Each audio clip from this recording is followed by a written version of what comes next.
Selamat pagi.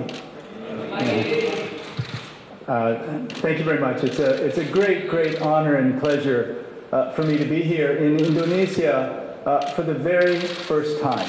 And I, of course, have heard so much about Indonesia from my very good friend and managing director of the World Bank Group, Sri Mulyani Indrawati. I want to thank President Widodo and the Honorable Minister for their extremely warm welcome of me. In my discussions today with the President, we talked about the many accomplishments of Indonesia, including the substantial reduction of poverty. As many of you may know, the World Bank Group has two main goals. The first is to end extreme poverty in the world. In the last 15 years, Indonesia has cut in half the poverty rate from 24% in 2000 to 11.3% last year. In my meeting with President Widodo, we discussed the ways to further strengthen our partnership as the minister suggested, and we found that we can support the vision and mission of President Widodo and this administration in ways that are very inspiring and challenging for us. I offered to the President as much as $12 billion over the next 3 to 4 years to support large investments in both physical and human capital, and as was discussed, areas ranging from healthcare to a business environment to tourism, but also in areas that are more basic in infrastructure like energy and roads and ports.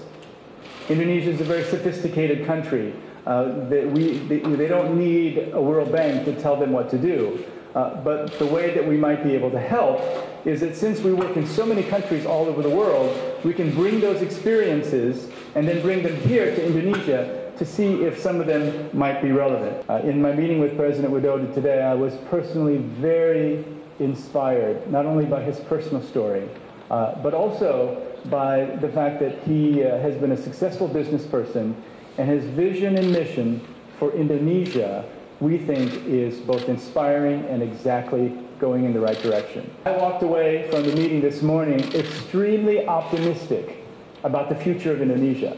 Indonesia has so many natural resources, and with a reform-minded, determined leader like President Widodo, and a reform-minded, highly competent team that he has, including the minister, we feel that the future for Indonesia indeed will be very, very bright. So my conversation with President Widodo was to simply say, we heard you.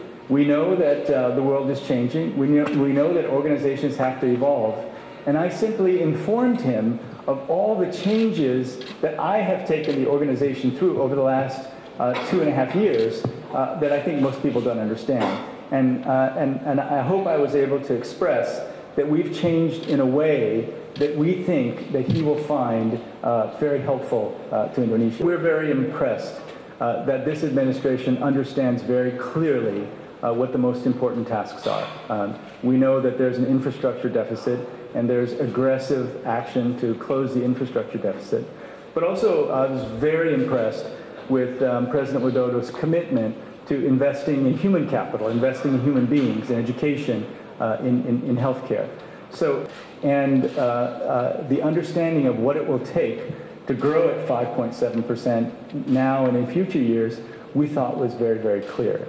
Now, we don't know when interest rates will go up, but we're certain that interest rates will go up sometime, probably over the next year. Again, nobody knows exactly when that's going to happen.